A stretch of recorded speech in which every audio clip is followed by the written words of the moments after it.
Constance Phaulkon, born Kappa Omega Sigma Tau Alpha Nu Tau Eta Sigma Gamma Epsilon Rho Alpha Kappa 8 the Sigma A Constantine Geraci, also known by the French simply as Monsieur Constance, the Thai noble title Chao Phraya Chao Yen, and the Portuguese Constantino Phaulkon, was a Greek adventurer, who became prime counsellor to King Nerei of Ayutthaya, assuming the title Chao Phraya Chao Yen. Born within the fortress of Asso in the region of Eriso on northern Cephalonia to Greek Orthodox parents, the Gamma Epsilon Rho Alpha Kappa Eta Geraci family was already established there, in the village of Plagia, since the 16th century. Phaulkon came to Siam as a merchant in 1675 after working for England's East India Company. He became fluent in Thai in just a few years and began to work at the court of King Nerei as a translator. Due to his experience with the East India Company, he was soon able to become a prime counsellor of the king.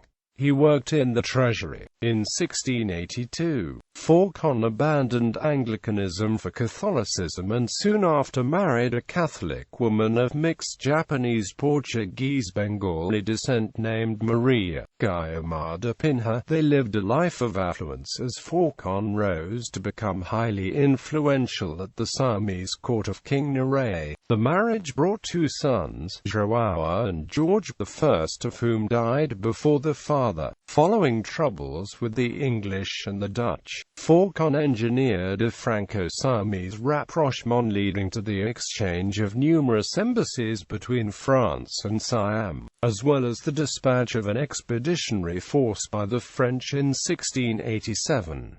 Phaulkon, called Monsieur Constance by the French and addressed Cher Ami by the king, was the main ally for several years. In recognition, King Louis XIV of France awarded him with the knighthood of the Order of St. Michael, a hereditary title in the French nobility as well as the French citizenship for him and his family. The Abbé de Choisy, who was part of the first French embassy to Thailand in 1685, wrote about Phaulkon's character. He was one of those in the world to have the most wit, liberality, magnificence, intrepidity, and was full of great projects. But perhaps he only wanted to have French troops in order to try and make himself king after the death of his master, which he saw as imminent. He was proud, cruel, pitiless, and with inordinate ambition. He supported the Christian religion because it could support him, but I would never have trusted him in things in which his own advancement was not involved. Phaulkon's closeness to the king naturally earned him the envy of some Thai members of the royal court, which would eventually prove to be his undoing. When King Nerei became terminally ill, a rumor spread that Phaulkon wanted to use the designated Phra as a puppet and actually become ruler himself. As unlikely as this was, it provided an excuse for Phra, the foster brother of Nerei, to stage a coup d'etat, the 1688 Siamese Revolution. Without the king's knowledge, both Phaulkon and his followers as well as the royal heir were arrested and executed on June 5, 1688 in Lopburi. When King Nerei learned what had happened, he was furious, but was too weak to take any action. Nerei died several days later, virtually a prisoner in his own palace.